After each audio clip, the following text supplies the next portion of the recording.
क्योंकि मैंने लगभग 20 साल मैंने अपने इंजीनियरिंग कैरियर को दिए हैं, जिसमें 10 साल लगभग मैंने जो है जॉब की और 10 साल लगभग मैंने अपना बिजनेस किया। तो जापानीज कंपनीज के साथ मैं एसोसिएट रहा। मैंने जॉब भी जापानीज कंपनी में की थी, मौका भी लगा मेरे को जापान रह के आने का। करीब 2008 में मैं करीब 8-10 महीने के लिए जापान रह के आया।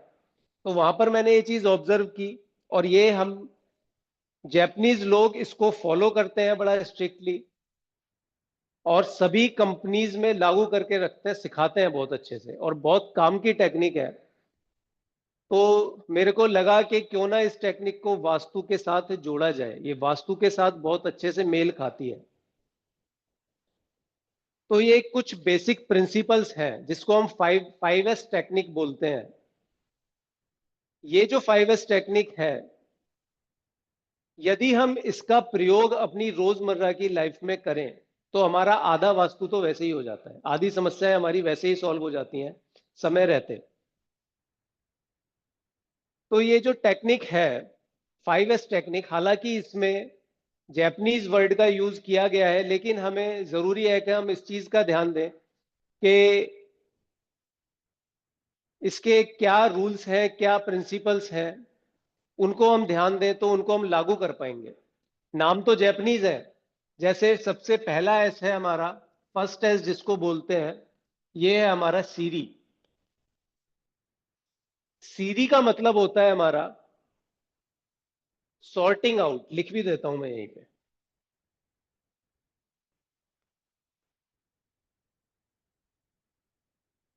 सॉर्टिंग आउट यानी कि जो भी हमारी अनावश्यक वस्तुएं हैं, जो वस्तुएं अनावश्यक हैं, जो जरूरी नहीं है या फिर खराब है, कुछ भी थोड़ी बहुत टूट फूट गई हैं। अक्सर जो है हम इंडियंस की एक आदत है कि थोड़ा बहुत टूट जाए तो चलता है हमारे लिए। थोड़ा बहुत जब तक उसकी फंक्शनैलिटी खत्म नहीं हुई, हम उसको जो है हटाते नहीं। अब ना तो अपने घर से ना अपने जीवन से, उसको चलाते रहते हैं। तो ऐसा हमको नहीं करना। एक तो यही कि कोई भी वस्तु अगर खराब है, थोड़ी भी खराब है, तो उसको हटा दीजिए, वो नहीं होनी चाहिए। दूसरा, ये जो भी वस्तु अनावश्यक है, आपके काम की नहीं है, उसको अननेसेसरी ना रखें। ये चीजें हमारे जीवन में बहुत प्रॉब्लम्स क्रिएट करती हैं। जैसे जो दवाइयां हमें नहीं चाहिए, हमने वो भी रख रखी होंगी। कभी कोई ऐसी बीमारी हुई, उस दवाई को वहां पे रखा हुआ है। अब जब जरूरत हुई तो हम जो दवाई हमें चाहिए थी इमरजेंसी में, उसको हम खोज नहीं पा रहे। यानी कोई भी अनावश्यक वस्तु जो है उसको अपने जीवन से, अपने वर्क प्लेस से, अपने घर से हटा दें। जबकि हम लोगों की आदत ये है, जो नहीं चाहिए ना, और कुछ नहीं तो पॉलिथिन्स को इकट्ठा कर लेते हैं।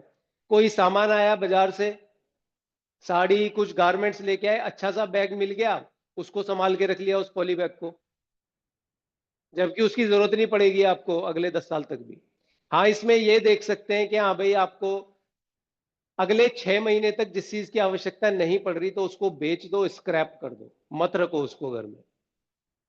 ये चीजें क्लटर क्रिएट करती हैं और आपके लिए प्रॉब्लम्स लाती हैं, कहीं ना कहीं प्रॉब्लम्स लाती हैं। आपके सबकॉन्शियस को भी इफेक्ट करती हैं, कंफ्यूज करती हैं। दूसरा एस होता है हमारा, ये सब हमारे वास्तु के साथ ही जुड़े हुए हैं। दूसरा एस है हमारा सीतोन। सीतोन यानी प्रॉपर अरेंजमेंट।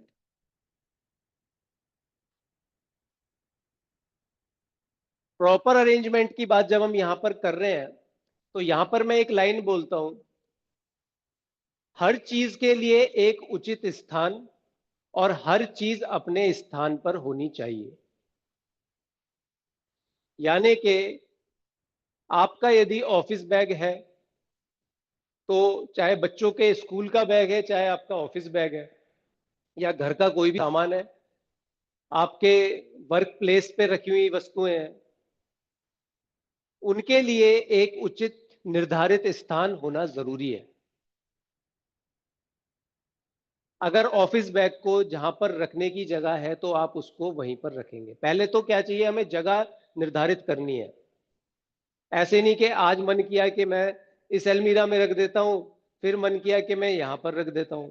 बहुत छोटी छोटी चीजें ना हमारे लिए कठिनाइयां तैयार कर देती हैं। अचानक से बैग के अंदर से कुछ निकालने की आवश्यकता पड़ी, कुछ निकाल के देखना था, काफी सामान होता है आपके ऑफिस बैग में। लैपटॉप में से कुछ देखना था, या कुछ आपने ऐसी चीज, पेन ड्राइव रखी हुई थी, कोई डायरी थी, अर्जेंटली उसकी जरूरत थी। अब आप उस जगह पर पहुंच ही नहीं पा रहे हैं कि कहाँ रखा था। या आपने घर, आप बाहर हैं, आपने घर पे फोन किया अपने बच्चे को कि भाई वहां से वो निकाल के देख के बताओ। अब जहां पर आप उसे भेज रहे हैं वहां पर तो बैग ही नहीं है आपका। यानी हर चीज के लिए एक निर्धारित स्थान होना चाहिए, हर चीज अपने उस स्थान पर होनी चाहिए। यानी कि अगर हम मेडिसिन की बात करें, घर के अंदर दवाइयां होती हैं, इमरजेंसी आई, सॉर्बिटेट दवाई लेने की जरूरत पड़ रही है, किसी को हार्ट अटैक आ रहा है, सॉर्बिटेट का नाम सुना होगा ना आपने। यहाँ पे जीभ के नीचे डाल दो, अगर किसी को हार्ट अटैक आए, होनी चाहिए हर एक की गाड़ी में, घर में, ऑफिस में रखनी चाहिए। हार्ट शेप की छोटी सी गोली आती है, बहुत सारे लोगों की जान बच जाती है इसके कारण से। अब वो जो दवाई रखी थी, लेकिन दवाई रखने का कोई निश्चित स्थान ही नहीं है। जब इमरजेंसी आई तो ढूंढ रहे हैं कि भाई ये वाली दवाई कहाँ पर है। किसी को अस्थमा का अटैक आया, उसका जो इनहेलर था वो मिल ही नहीं रहा टाइम पे, समय पर। तो ये सब चीजें कैसे हमारी, अब हमारे जीवन में कठिनाइयों को दूर कर सकती हैं। यानी कि हर चीज अपने स्थान पर होनी चाहिए, हर चीज के लिए एक उचित स्थान, और हर चीज अपने स्थान पर होनी आवश्यक है। थर्ड ऐसा है हमारा सीसो। सीसो यानी क्लीनलीनेस।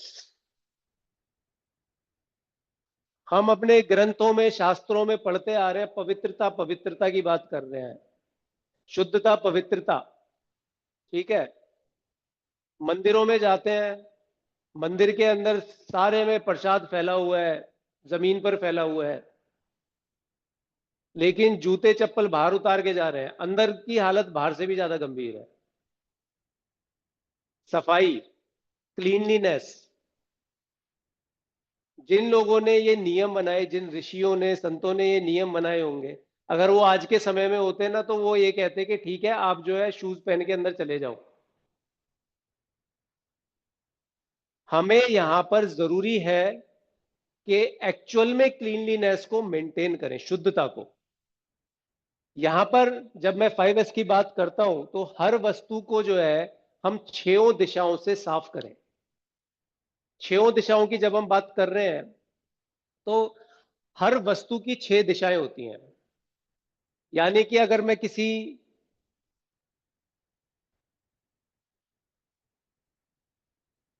मैं इस बुक की बात करता हूं, ठीक है, कोई भी वस्तु है, चाहे वो गोलाकार है, चकोर है, कुछ भी है, इसकी 6 दिशाएं हैं। यानी इसका टॉप है 1, नीचे बेस है 2, ये साइड 3, ये साइड 4, ये साइड 5 और पीछे की साइड 6। हर वस्तु को छयों दिशाओं से साफ करें। चाहे वो आपका रूम है तो इसकी भी 6 दिशाएं हैं, क्यूबॉइड है ना, या तो क्यूबिकल होगा या क्यूबॉइड होगा। ठीक है, एक वाटर बॉटल है ये, इसकी भी 6 दिशाएं हैं, यानी 1, 2, 3, 4, 5, 6। हर चीज की हम छयों दिशाओं से हमें सफाई करनी चाहिए, क्लीनलीनेस को मेंटेन करना है। हाँ, मैं ये नहीं कहता कि सारी चीजें जो है रोजाना हो सकती हैं। आप चाहे अपने ऑफिस में आते हैं, आपकी वर्किंग टेबल है, आपकी किचन है, उसकी आपको निर्धारित समय पे सफाई करनी है, क्लीनलीनेस। हाँ, ये हो सकता है कि कुछ पोर्शन ऐसा है कि उसको हम महीने में एक बार करें या 2 महीने में कर पाए। ऐसा नहीं कि सभी जगहों पे हम उसके नीचे जा जाके भी हम रोजाना सफाई कर सकते हैं। तो अगर कोई ऐसी जगह होगी भी तो वहां पर धूल कण भी काफी समय में जाके एकत्रित होंगे, एकदम से नहीं होंगे। तो हम उनकी कुछ फ्रीक्वेंसी डिसाइड कर सकते हैं कि हाँ भाई, कुछ ऐसी जगह है तो हम उसको महीने में, हफ्ते में जो है साफ कर लें। क्लीनलीनेस किस तरह से जुड़ी हुई है आप लोगों के साथ? जब ये सफाई हम करते हैं तो बीमारियां दूर रहती हैं। हम इतनी चीजें पढ़ते हैं, ग्रंथों में, सब चीजों में हम पढ़ते हैं, फिर भी इनका हम पालन नहीं करते। छोटा सा एक एग्जांपल ले लेते हैं। मेरी आदत है छोटी सी चीज को कनेक्ट करके किस तरह से वो एक बड़े लेवल पर जाके असर देती है। जो हम कॉज एंड इफेक्ट एनालिसिस करते हैं ना, वही इसी का भाग है वो। यानी कि आप एक एग्जाम्पल ले लीजिए। हमारे देश में पान गुटखा ये सब खाने का बड़ा रिवाज है या ट्रेडिशन है, या अननेसरी लोग वैसे भी थूकते रहते हैं, पता नहीं क्या समस्या है। पार्क है, वहां पर भी गंद मचाएंगे, कहीं भी थूक देंगे। अब हो सकता है कि वहां पर कोई बच्चा खेल रहा है, और ये भी हो सकता है कि वो बच्चा, हो सकता है किसी स्लम एरिया से हो, झुग्गी झोपड़ी से हो। पार्क में तो कोई भी आ सकता है, गंदगी मची हुई है, ऐसी चीज का अगर कोई पान ऐसी चीजें थूकेगा, पान गुटखा, तो ऑब्वियस है वहां पे जर्म्स होंगे। बेंच पे थूक दिया, बेंच के बाहर थूक, आस पास थूक दिया, बच्चा खेल रहा है, उसका हाथ लगा, बच्चा है, मुंह में हाथ डाल दिया, चेहरे पे लगा लिया, जर्म्स गए। हो सकता है वो उन जर्म्स के कारण बीमार हो जाए, डिसेंट्री हो जाए, हैजा हो जाए, कॉलरा हो जाए। अब वो जो बालक है, वो बिलोंग भी ऐसे परिवार को करता है जो इन चीजों पे ध्यान नहीं देते या इलाज नहीं करा सकते। ये बीमारियां ऐसी हैं, समय पे इलाज हो जाए तो ठीक भी हो जाता है, नहीं समय पे इलाज हुआ तो व्यक्ति जो है, हो सकता है कि उसकी मृत्यु भी हो जाए। तो यहां पर आप करेक्ट करिए, इसका रूट कॉज क्या है, मूल कारण क्या है। वहां पर किसी ने थूका था, ये कारण है। तो क्लीनलीनेस इतनी ज्यादा इंपॉर्टेंट है। फिर हम बाद में सोचते हैं कि भाई बीमार क्यों पड़ गए, अलग अलग जगह पर दिमाग लगाते हैं, वो चीजें अलग तरह से काम करती हैं। लेकिन जो इसका मूल कारण है वो तो यही है, क्लीनलीनेस। इसके बाद हमारा चौथा एस आ जाता है,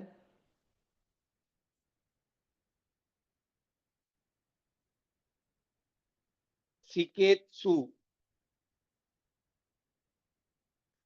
सिकेत्सु यानी स्टैंडर्डाइजेशन,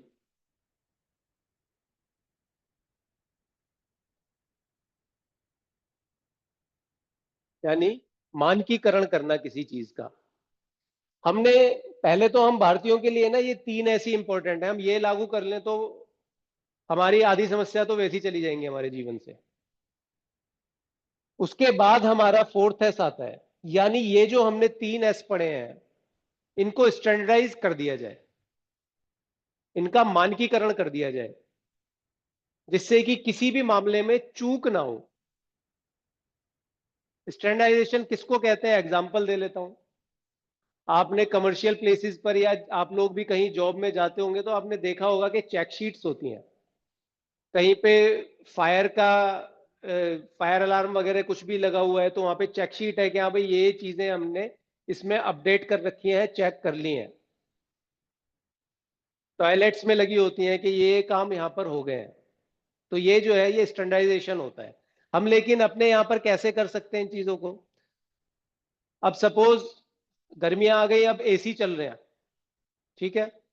नॉर्मली क्या करते हैं, बाहर एसी टांग दिया, वो गली में बाहर बालकनी में पानी गिरे जा रहा है, वाटर स्पिलेज हो रही है, कोई भी फिसल के गिर जाएगा, सर फूट जाएगा, हाथ पैर टूट जाएगा, फिर कहेंगे कि जी मंगल भारी था। तो हम उसका स्टैंडर्डाइजेशन कर सकते हैं। या तो ये करें कि भैया उसके नीचे हमने एक बड़ी सी बाल्टी रख दी और समय पर जो है हमने उसका एक समय निर्धारित कर लिया कि दिन में 2 बार 3 बार इस समय पर उसको खाली करना है। नहीं तो हमने उसका परमानेंट ड्रेनेज कनेक्ट कर दिया, ये भी स्टैंडर्डाइजेशन है, इसको हम ऑटोमेशन भी कह सकते हैं।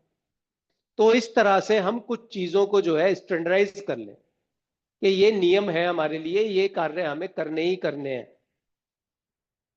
इसके बाद आ जाता है हमारा पांचवा एस, फिफ्थ एस है हमारा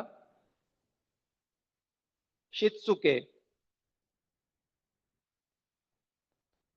नाम समझ में ना आए कोई दिक्कत नहीं, कुछ फर्क नहीं पड़ता इससे। शित्सुके का मतलब है सेल्फ डिसिप्लिन।